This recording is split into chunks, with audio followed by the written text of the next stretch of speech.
है कि ये काम मैं भी कर सकता हूँ। तो किसी भी काम में हम तब तक आगे नहीं बढ़ पाते हैं, अपने दिल से काम नहीं कर पाते हैं, जब तक हमारे अंदर विश्वास पैदा नहीं होता है कि नहीं, ये मैं जो काम कर रहा हूँ इस में मैं सफल हो सकता हूँ। और जब उसके अंदर किंतु परंतु संशय होता है तो दिल से काम नहीं कर पाता है। दिल से काम नहीं कर पाते हैं तो किसी भी काम में हम सफल नहीं हो पाते हैं। और जब दिल से काम करते हैं तभी सफल हो पाते हैं। और दिल से काम करने के लिए हमारे अंदर एक विश्वास होना जरूरी है। और विश्वास तभी हो पाता है जब हमें हमारे पास कोई प्रमाण हो। यानी दिल से काम करने के लिए विश्वास चाहिए, और विश्वास पैदा करने के लिए हमें प्रमाण चाहिए। और प्रमाण तब पैदा होता है जब हम सामने देख लेते हैं ये कार्य ऐसा हो गया है। जैसे आप रोजाना देखते होंगे ट्रेन से, बस से लोग इधर उधर अपनी एक से दूसरे शहर में या अपने मंजिल पे जाते हैं, और हम उनको देख लेते हैं, हमें प्रमाण मिल जाता है अभी ये अपनी जगह पे मुकाम पे गए हैं तो हम भी अपनी जगह पे जा सकते हैं। तो जब हमने उनको देख लिया तो हमें प्रमाण मिल गया। जब हमें प्रमाण मिल गया तो हमारे अंदर विश्वास पैदा हो गया, तो हम भी ट्रेन में बस में बैठ जाते हैं और हम भी अपनी मंजिल की तरफ चले जाते हैं। तो मेरा कहने का भाव यह है कि जब हम सफलता की ओर आगे बढ़ना चाहते हैं तो पहले हमारे अंदर विश्वास होना चाहिए कि जो मैं काम कर रहा हूँ वो काम मुझे सफलता दिला सकता है और वो काम करने योग्य है। और दूसरा ये विश्वास होना चाहिए कि मैं कर सकता हूँ। अपने ऊपर भी विश्वास होना चाहिए, और वो विश्वास के लिए हमें प्रमाण चाहिए, और प्रमाण के लिए हमें सामने ऐसा दिखाई दे भी दूसरे ने किसी ने किया है। तो एवरेस्ट की चोटी के ऊपर जब बहुत वर्ष पहले, हजारों वर्षों से कोई नहीं चढ़ा था, लेकिन जब तेंजिंग नोर्गे और एडमंड हिलेरी पहली बार एवरेस्ट के ऊपर चढ़े तो दूसरे लोगों को भी विश्वास हो गया कि इस चोटी को, एवरेस्ट की जो सबसे बड़ी चोटी है दुनिया की, उसको फतेह किया जा सकता है, उसके ऊपर इंसान चढ़ सकता है। तो जब पहली बार वो चढ़ गया तो बाद में बहुत सारे लोगों को चढ़ने की प्रेरणा मिली और बहुत कम समय में उसके ऊपर चढ़ गए। आज बहुत सारे लोग उसके ऊपर चढ़ते हैं, ये अच्छी बात है, लेकिन वो कोई हमारे बीच विशेष चर्चा का विषय नहीं बनता है, क्योंकि लोगों को विश्वास हो गया और सभी लोग उसके ऊपर चढ़ने लगे। तो पहला उन्होंने ये सिद्ध करके दिया एडमंड हिलेरी और तेंजिंग नोर्गे ने, तो लोगों को प्रमाण मिल गया, और प्रमाण उन्होंने देख लिया एडमंड हिलेरी को, और लोगों को प्रमाण मिल गया। प्रमाण मिल गया तो लोगों को विश्वास हो गया। विश्वास हो गया तो उनके लगा भी हम भी इसके ऊपर चढ़ सकते हैं। तो जो सफलता की, कामयाबी की यात्रा है, ये हमें विश्वास मांगती है, और विश्वास तब पैदा होता है जब प्रमाण हो, और प्रमाण के लिए हमें सामने कुछ उदाहरण दिखाई देना चाहिए। तो मैं साधारण बात करूंगा आपसे, क्या आप ऐसे व्यक्ति को जानते हैं जो एक गरीब लकड़हारे के घर पैदा हुआ और एक दिन पढ़ लिख कर वो अमेरिका, ऐसा व्यक्ति जो एक गरीब लकड़हारे के घर पैदा हुआ और पढ़ लिख कर एक दिन अमेरिका का राष्ट्रपति बना? कोई बहन जवाब दे सकती है? आपने अब्राहम लिंकन का नाम सुना होगा बहन जी। अब्राहम लिंकन अमेरिका में एक गरीब लकड़हारे के घर पैदा हुए, और वो इतने गरीब थे कि पुस्तक भी नहीं खरीद सकते थे। तो वो अपने दोस्त की पुस्तक मांग कर लाते थे और जंगल में लकड़ी की आग की रोशनी में पढ़ते थे, और सुबह होने से पहले उसकी पुस्तक देकर आते, लौटा देते थे, ताकि अगले दिन उसको पढ़ने के लिए फिर से मिल जाए। इतने वो गरीब थे। और जब वो बालक पढ़ रहा था, बड़ा हो रहा था, उसका बचपन बीत रहा था, तो उसने देखा कि अमेरिका में उस समय दास प्रथा प्रचलित थी। जैसे हमारे देश में कुछ समय पहले छुआछूत की प्रथा प्रचलित थी, उसी प्रकार अमेरिका में अफ्रीका के जो पाले निग्रो जाति के लोग थे उनको गुलाम बनाकर अमेरिका लाया जाता था और उनसे जबरदस्ती काम लिया जाता था। बदले में उनको कोई पैसा, धन, ऐसा कुछ भी नहीं दिया जाता था। तो उसको दास प्रथा बोलते थे। और जब वो बालक देख रहा था अपने आसपास कि उनसे जबरदस्ती एक इंसान से गुलाम बनाकर काम लिया जाता है, तो उसने बालक में एक विचार पैदा हुआ कि ये इंसान का इंसान के प्रति एक अन्याय है, पर इसको कोई बंद नहीं कर रहा है, कोई रोक नहीं रहा है। अगर मैं अमेरिका का राजा बनता हूँ, यानी यहाँ का राष्ट्रपति बनता हूँ, तो मैं इस प्रथा को, इस रिवाज को बंद कर दूंगा। तो जो छोटा बच्चा था उसके उसके बचपन में ही अमेरिका का राष्ट्रपति बनने का सपना जन्म लिया और वो बच्चा बड़ा हुआ, उसने वकालत की परीक्षा पास की, वकालत करने लगा, लेकिन उसका वकालत का काम ठीक से नहीं चल पाया और फिर उसने वहां की जो सीनेट है, संसद, उसके चुनाव लड़े, 11 बार चुनाव लड़े, लेकिन 11 बार वो हार गया और उसकी पत्नी दिमागी रूप से विक्षिप्त हो गई और उसका भी साथ छूट गया। 11 बार संसद का चुनाव, सीनेट का चुनाव हार गया, लेकिन वो दिल से कभी भी नहीं हारा, क्योंकि उसके दिल के अंदर एक सपना अभी भी जिंदा था कि मुझे अमेरिका का राष्ट्रपति बनना है और उसके पीछे उद्देश्य था कि मेरे को इंसान के लिए काम करना है, जो यहाँ दास प्रथा है उसको यहाँ पर खत्म करना है। ऐसा एक महान उद्देश्य उसके सपने के भीतर छुपा हुआ था।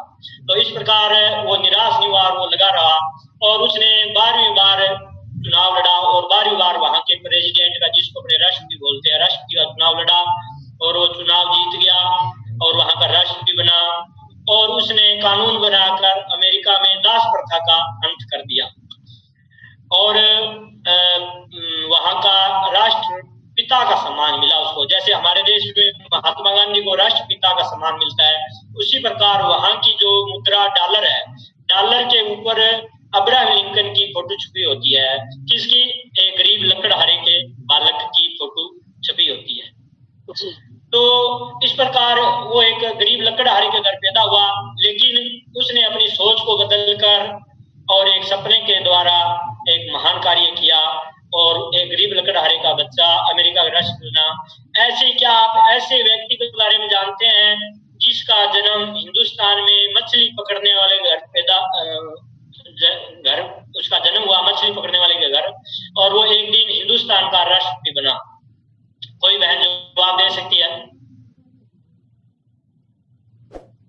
आपने एपीजे अब्दुल कलाम आजाद का नाम सुना होगा, मिसाइल मैन भी बोलते हैं, और उनका जन्म तमिलनाडु में रामेश्वरम में हुआ बहुत वर्ष पहले, लगभग 2006-7 में मुझे उधर आश्रम के सिलसिले में तमिलनाडु जाना पड़ा, तो मैं उधर रामेश्वरम भी गया जो कि एक तीर्थ स्थान भी है, तो मैं उनके घर गया, तब उनके बड़े भाई थे वहां पर। तो एपीजे अब्दुल कलाम आजाद का जन्म एक रामेश्वरम में तमिलनाडु में एक मछली पकड़ने वाले घर पे हुआ और वो इतने गरीब थे कि वो अखबार बेचकर अपनी फीस का जुगाड़ किया करते थे और किसी प्रकार वो अपना पढ़ाई का खर्चा निकाल रहे थे और धीरे धीरे वो आगे बढ़े और इस प्रकार एक गरीब मछली पकड़ने घर पैदा होने वाला बच्चा अपनी सोच को बदलकर और अपने विचार को बदलकर एक दिन हिंदुस्तान का राष्ट्रपति बना। बनाना क्यों बना? यस, इसी प्रकार क्या आप एक ऐसे बच्चे का नाम बता सकते हैं जिसका जन्म गुजरात के मामूली स्कूल मास्टर के घर हुआ और वो बच्चा बड़ा होकर एक दिन हिंदुस्तान का सबसे बड़ा उद्योगपति, सबसे बड़ा अमीर आदमी बना? आपने धीरू भाई अंबानी का नाम सुना होगा, जो मुकेश अंबानी के पिता है।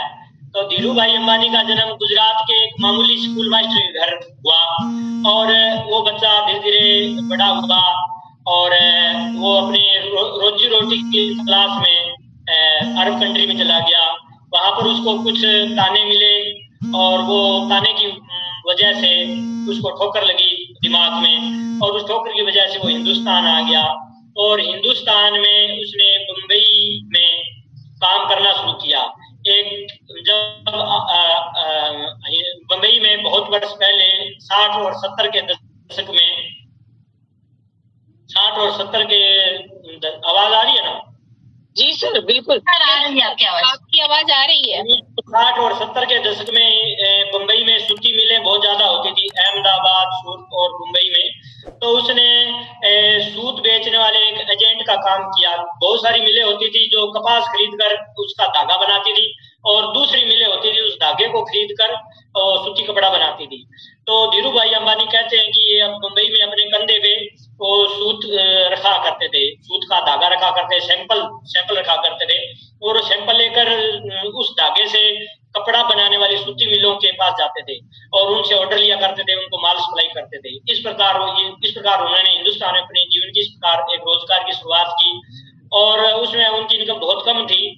लेकिन मैंने ऐसा सुना है कि वो मुंबई में एक जगह है जुहू चौपाटी, वहां पर ये मुंबई के बहुत सारे अमीर लोग, बड़े उद्योगपति और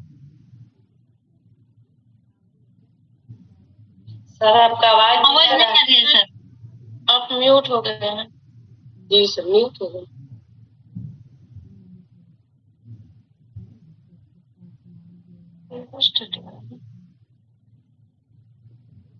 नहीं आ रही आवाज सर आपकी अभी भी। सर अनम्यूट कर लीजिए अपने आप को।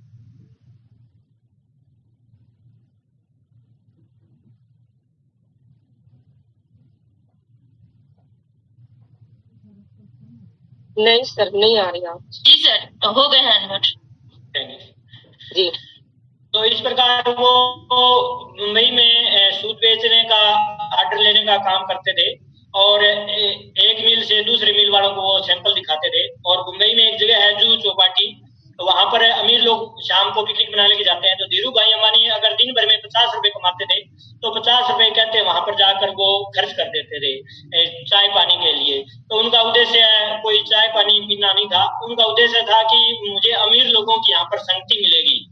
तो अमीर लोग वो देखते थे, अमीर लोगों के बीच में उठते बैठते थे और वो देखते थे अमीर लोग क्या सोचते हैं, क्या काम करते हैं, किस प्रकार की बात करते हैं। तो इस प्रकार उन अमीर लोगों के बीच में उठने बैठने से उस धीरू भाई अंबानी के दिमाग में भी अमीर बनने का सपना जन्म लिया और धीरू भाई अंबानी सोचने लगे मुझे भी अमीर बनना है और इतना अमीर बनना है, इन सबसे ज्यादा मुझे अमीर बनना है, हिंदुस्तान का सबसे बड़ा अमीर आदमी बनना है।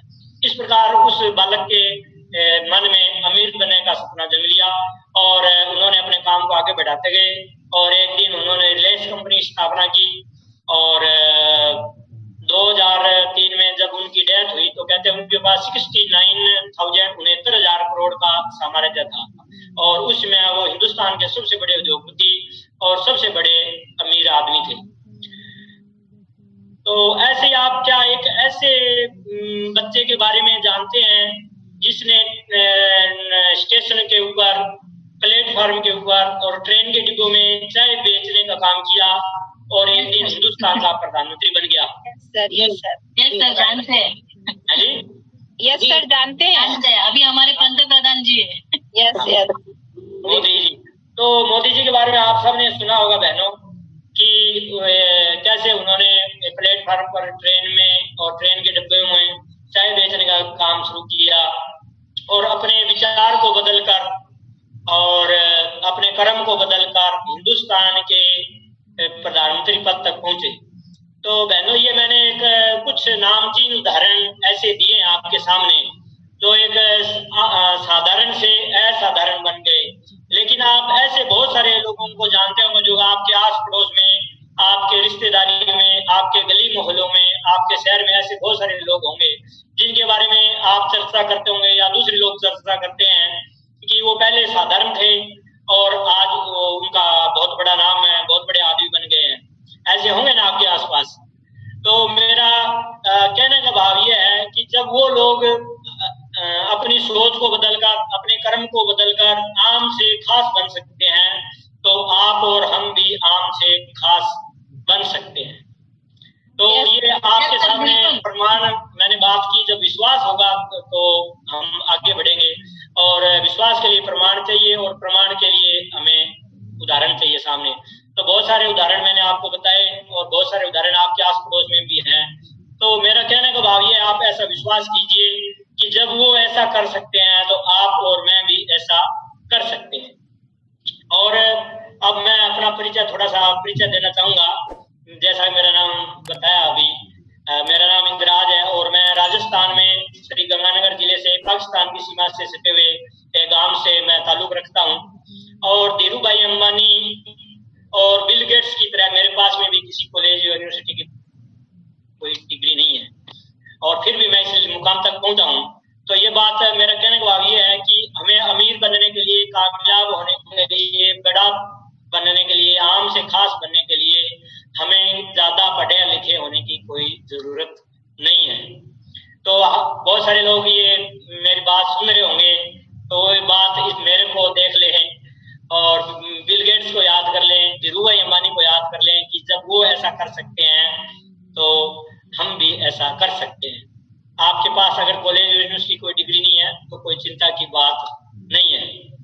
और इस प्रकार मैं थोड़ा आगे मेरे परिचय को आगे बढ़ाता हूँ कि मैं एक एग्रीकल्चर बैकग्राउंड से, खेती बाड़ी से ताल्लुक रखने वाले परिवार से हूँ, लेकिन मैं एक जमींदार परिवार से हूँ। हमारी खेती बाड़ी का यहाँ पर बहुत अच्छा काम है। और जब मैं बड़ा हुआ, मेरी शादी भी हो गई, तो मेरे माता पिता, मेरे खासकर मेरे पिताजी मुझसे ये अपेक्षा रखते थे कि अब तुम्हें कुछ अपनी तरफ से कुछ करना चाहिए। तो मुझे समझ में नहीं आ रहा था कि मैं क्या करूं। तो जब मैं अलग से कुछ नहीं कर पाया तो मेरे को वो कहते थे ये तो निखट्टू है, कुछ करता नहीं है। और जब और समय कुछ बीता तो मेरी पत्नी भी मुझसे ऐसे कहती थी कि आप तो आलसी हो, आप तो कुछ करते नहीं। तो मैं उसको कहता था मेरी पत्नी को, मुझे करने की आवश्यकता क्या है, अपने करने की आवश्यकता क्या है, सभी कुछ तो हमारे पास में है।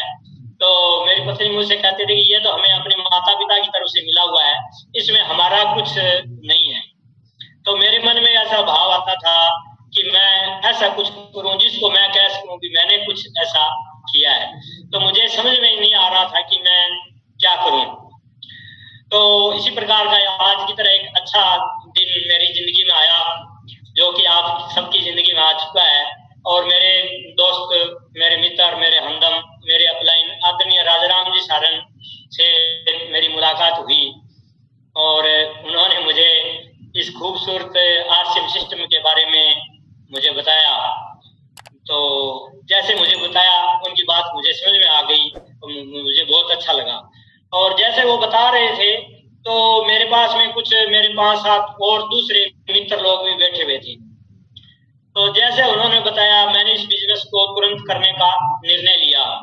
और जो मेरे 5-7 मित्र जो पास में बैठे थे वो भी सुन रहे थे। उन्होंने मेरे से आधा घंटा, किसी ने 1 घंटा और किसी ने 1 दिन इस बिजनेस को करने का निर्णय लेने में लगाया।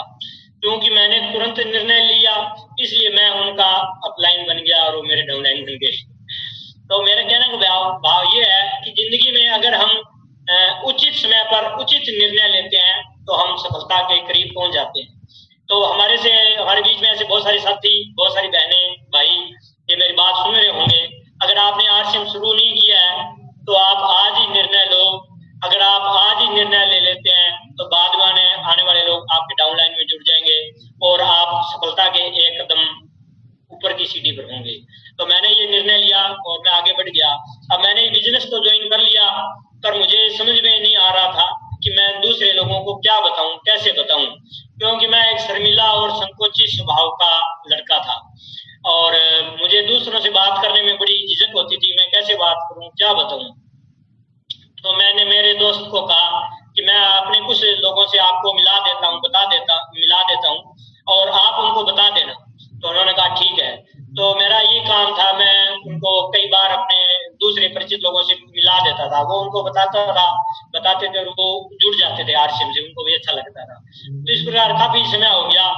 तो मेरे को कहते भी अब आप ही खुद ही बताया करो। मैं कहा मुझे तो ऐसा आता नहीं है, मैं ये नहीं कर सकता, मैं आपसे लोगों से मिलाता रहूंगा। तो कहा चलो ठीक है कोई बात नहीं। तो इस प्रकार मैं एक दिन फिर उनको किसी के घर पे एक होम मीटिंग के रूप में ले गया और वहां तो वो जैसे मीटिंग शुरू होने वाली थी उन्होंने कहा कि मैं अभी बाथरूम जाके आ रहा हूँ और आप कुछ शुरू कीजिए, अपना परिचय दीजिए। तो बाथरूम का तो उनका बहाना था, वो अपने काम बाहर निकल गए, जिसके मेजबान के घर से बाहर निकल गए और वो आधे घंटे तक आए नहीं। सामने कुछ गेस्ट बैठे हुए थे तो मुझे बोलना पड़ा और इस प्रकार मेरा कुछ थोड़ा संकोच दूर हुआ और मैं बोलने लगा, इस प्रकार लोगों को बताने लगा। इस प्रकार बताने लगा तो मेरा बिजनेस कुछ आगे बढ़ने लगा और कुछ मेरे को इनकम भी आने लगी। तो आसपास के हमारे क्षेत्र में कुछ दूसरी कंपनियां भी चलती थी। ज्यादातर मनी सर्कुलेशन कंपनियां चलती हैं, यानी उनमें कोई प्रोडक्ट नहीं होता या प्रोडक्ट सरकार से बचने के लिए एक प्रोडक्ट दे देते हैं, लेकिन उनमें कोई आरसीएम जैसा कोई सिस्टम नहीं होता है। तो इस प्रकार के लोग मेरे पास में आए, मनी सर्कुलेशन वाले, कि आपकी कंपनी में तो बहुत धीरे इनकम आती है, कम इनकम आती है, आप हमारे साथ आओगे तो हम आपको जल्दी अमीर बना देंगे। वो मेरे को बड़े बड़े सपने दिखाते थे। इस प्रकार मेरे से बात करते थे कि जैसे पैसा तो सड़कों पे बिखरा हुआ पड़ा है, आपको तो खाली इकट्ठा ही करना है, कर लो, लेकिन मैं उनकी बातों में नहीं आया और मैं इस सिस्टम को पकड़े रहा, क्योंकि मैं किसान पृष्ठभूमि से था तो मैं पकड़ना जानता था और छोड़ना नहीं जानता था। तो मैंने सिस्टम को पकड़ लिया, मैं लगा रहा, धीरे धीरे मैं इस बिजनेस में आगे बढ़ने लगा। लेकिन मेरा जो बिजनेस था, कोई जो मेरी चाहत थी उस हिसाब से मेरा बिजनेस आगे नहीं बढ़ पा रहा था। तो मेरी पृष्ठभूमि ये किसान से थी, तो मैं पायजामा कुर्ता पहनता था और कभी दाढ़ी कर लेता, कभी नहीं करता, कभी जूते पहनता, कभी चप्पलें पहनता, कभी बालों में कंघी कर लेता, कभी नहीं करता।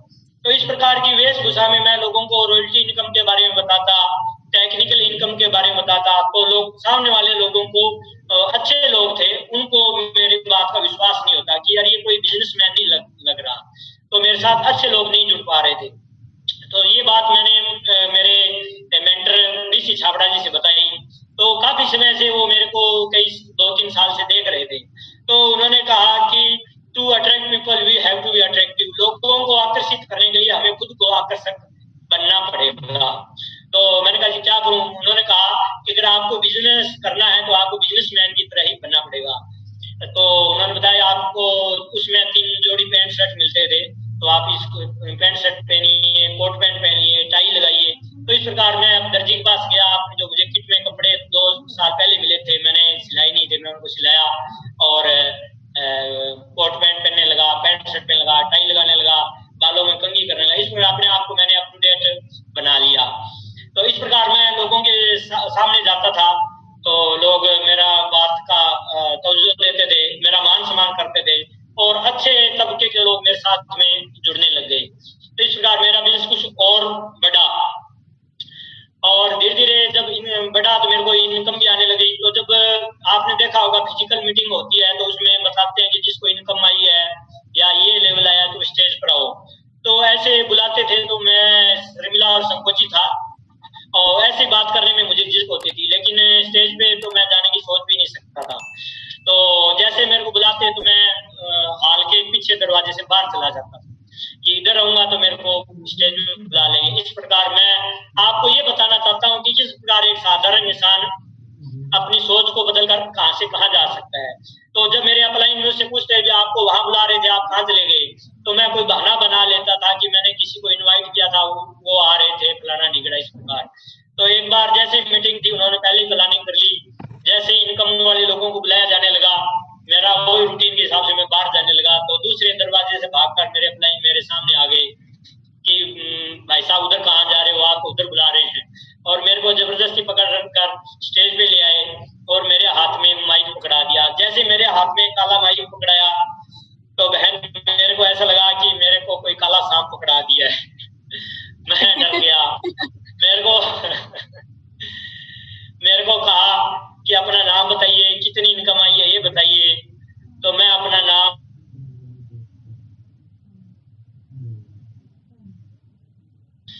तो इस प्रकार दूसरी बार फिर मेरे साथ ऐसा हुआ। तो संयोग से दूसरी बार मेरे मेंटर बीसी छाबड़ा जी आए हुए थे, उनसे मैं अकेले में मिला कि सर मैं तो इस बिजनेस को नहीं कर सकता, मैं तो इस बिजनेस को छोड़ रहा हूँ।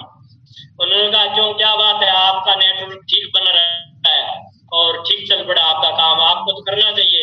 मैंने कहा नहीं सर, जो लोग स्टेज पे बोल सकते हैं वो तो इस बिजनेस को कर सकते हैं और मैं तो स्टेज पे बोल नहीं सकता, इसलिए मैं तो इस बिजनेस को नहीं कर सकता, इसलिए मैं तो छोड़ रहा हूँ।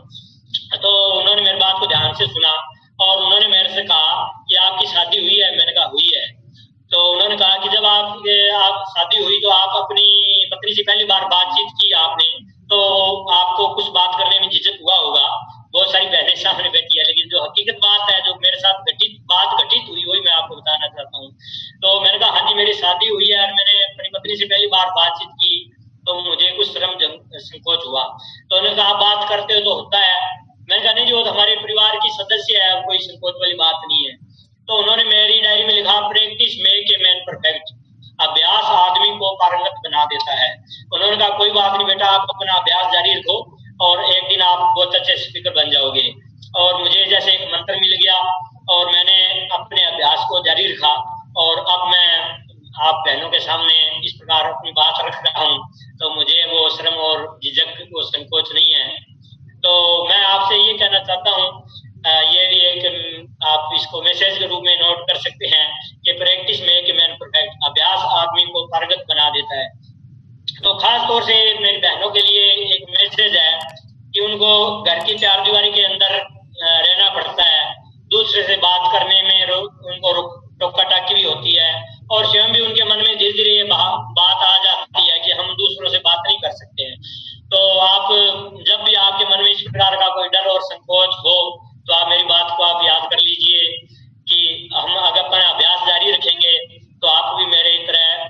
बड़े से बड़े आदमी के साथ में भी आप अपनी बात रख पाएंगे। और जब हम अपनी बात को दूसरों के सामने, अपनी भावनाओं को दूसरों के सामने रख पाएंगे, तभी हम आगे बढ़ पाएंगे। आपके सामने बहुत सारे ऐसे लोग मिलेंगे जो आरसीएम से जुड़ सकते हैं, लेकिन अगर आपके मन में इस प्रकार का मेरी तरह का संकोच और डर होगा तो आप अपनी भावनाएं उसके सामने एक्सप्रेस नहीं कर पाएंगे, व्यक्त नहीं कर पाएंगे, तो वो आदमी हमारे साथ नहीं जुड़ेगा और हो सकता है कल को वो दूसरे के साथ में जुड़ जाएगा। तो हमारे दिमाग में कल को एक पश्चाताप होगा कि 2 साल पहले वो मेरे को मिला था और मैं अगर उसको बता देता तो आज मेरे ग्रुप में ये रोल टीचर होता, जो कि अब दूसरे के ग्रुप में बन चुका है।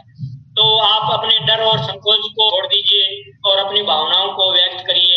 अपनी भावनाओं को दूसरों के सामने रखेंगे तो अगला भी हमारी भावनाओं को समझेगा और हमारे साथ इस प्रकार जुड़ेगा। तो इस प्रकार मैं आगे बढ़ता गया और एक दिन मैं इस बिजनेस का रॉयल्टी टीचर बना और मेरी इनकम 28,000 के आसपास पहुंच गई। फिर मैं आगे बढ़ते हुए एक दिन इस बिजनेस का टेक्निकल टीचर बना और मेरी इनकम 78,000 के आसपास पहुंच गई। इस प्रकार मैंने फिर कभी जिंदगी में पीछे मुड़कर नहीं देखा। और मैं कहते हैं कि जैसे किसान अपने खेत में कपड़े उतार कर काम में जुट जाता है, इस प्रकार मैं नहा धोकर इस काम में भिड़ गया और मैं सुबह से शाम तक इस बिजनेस में लगा रहता था। और मैं इस बिजनेस के लिए बाहर भी जाने लगा। अपने घर से 10 kilometre, 20 kilometre, 50 kilometre, 500 kilometre, 1000, 2500 kilometre तक की मैंने यात्रा इस बिजनेस के द्वारा की और मैं 15-15, 20-20 दिन तक घर से बाहर रहने लगा। मैं जब भी बाहर जाता तो मेरा ये होता था, सुबह से लेकर मैं शाम तक लोगों को प्लान दिखाता था और मेरे अंदर एक प्रकार का बड़ा ही जोश और जुनून होता था। मेरे जुनून को देखकर, मेरे उत्साह को देखकर सामने वाला आदमी मेरे साथ जुड़ जाता था। मेरे साथ जो लोग जुड़ चुके होते थे, मैं उनको कहता, जब मैं आउट ऑफ स्टेशन जाता तो मैं उनको ये कहता, अभी आप अपने लोगों को मेरे पास लाओ, मेरे पास लाओ, मेरे पास लाओ, मैं उनको प्लान दिखाऊंगा। और मैं होटल के रूम में बैठता तो सुबह मैं प्लान दिखाने लग जाता और कब अंधेरा हो जाता मुझे पता नहीं चलता। तो इस प्रकार मैं ये पूरी डायरी भर देता था और बाहर शाम को देखता कि 5 बज चुके हैं, 6 बज चुके हैं, अंधेरा हो चुका है। और इस प्रकार मैं अपने काम में जुट गया। तो बहनों, मेरे कहने का ये है कि जब हम किसी काम के में एक लगन के साथ में जुड़ जाते हैं और विश्वास पैदा हो जाता है ये काम करने योग्य है और इस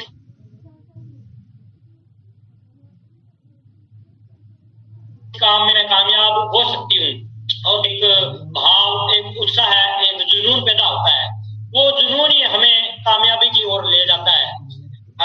हमारा आज हम बताने किस प्रकार का बता रहे हैं, कैसा है, ये मायने नहीं रखता है। हमारा जो सामने वाले के सामने जिस प्रकार की हमारी उत्साह की भावनाएं, जुनून की भावनाएं होगी, उसी से हमारा काम आगे बढ़ जाएगा। तो इस प्रकार आप पूरा अपने ऊपर विश्वास रखिए।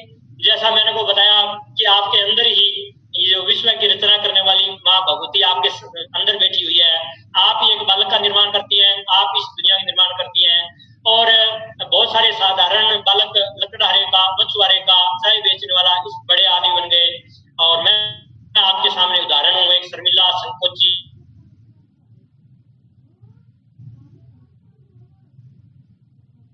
कम पढ़ा लिखा, मैं इस जगह पहुंच गया। आप काम में जुट जाओ। इस प्रकार जब मैं काम में जुट गया तो मेरा टेक्निकल का लेवल आया, मेरी इनकम 78,000 के पास पहुंच गई और मैं इस प्रकार आगे से आगे बढ़ता गया। तो इस प्रकार मैं जब लगा रहा तो मेरे ग्रुप में मेरे जैसे ही लाखों रुपए की इनकम लेने वाले बहुत सारे लोग मेरे ग्रुप में तैयार हो गए और मैं इस काम से एक प्रकार से रिटायर हो गया। मुझे पैसे के लिए काम करने की जरूरत नहीं थी और आज भी नहीं है, क्योंकि मैं काम नहीं भी करूंगा तो भी मेरे ग्रुप में ऐसे लोग हैं जिनको लाखों रुपए की इनकम आ रही है। तो वो अपने बिजनेस को आगे बढ़ाने के लिए अपनी इनकम को आगे बढ़ाने कर रहे हैं और मुझे भी इसका फायदा हो रहा है। तो ये ऐसा आपके साथ में भी बहनों घटित हो सकता है, और हो सकता है नहीं होगा। आप इस काम में जुट जाएं, लगे रहें और अगर हम काम में लगे रहेंगे तो एक दिन जीत आपकी होगी। अब ये तो हमारा व्यक्तिगत मामला हो गया। दूसरा, हम आरसीएम और डायरेक्ट सेलिंग के रूप में देखते हैं तो कहते हैं कि दुनिया में 2037 तक जो डायरेक्ट सेलिंग का कारोबार है वो हमारे इंडिया में 65,000 करोड़ तक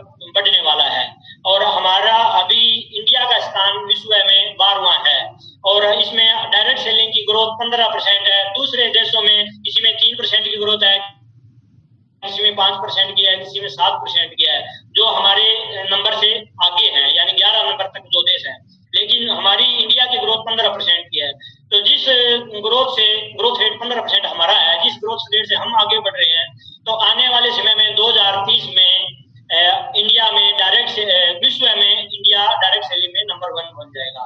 जैसे कि कल की खबर थी, आपने अखबारों में, मीडिया में पढ़ा होगा कि जनसंख्या के हिसाब से इंडिया चीन को भी पीछे छोड़ चुका है, कल की खबर थी। और ये खबर 2030 की मैं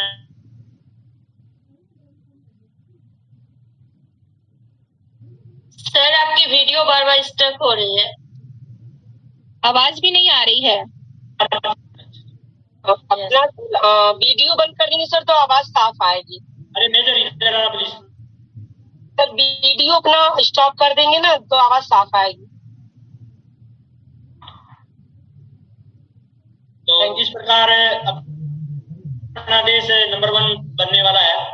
और जैसा कि मेजर वीडियो बंद करो, और हमारे देश में 70% लोग अंडर ग्रेजुएट हैं और 65% लोग गांव में रहते हैं और 85% लोग मिडिल क्लास से भी उनका जीवन नीचे है, यानी निम्नतम आय के अंदर वो करते हैं। वीडियो कर दीजिए।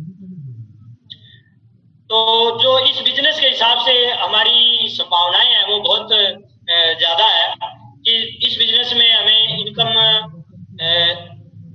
लेने के लिए कोई विशेष एजुकेशन की आवश्यकता नहीं है। और 70% लोग अंडर ग्रेजुएट हैं और 65% लोग गांव में रहते हैं, 85% लोग निम्न आय से संबंध रखते हैं।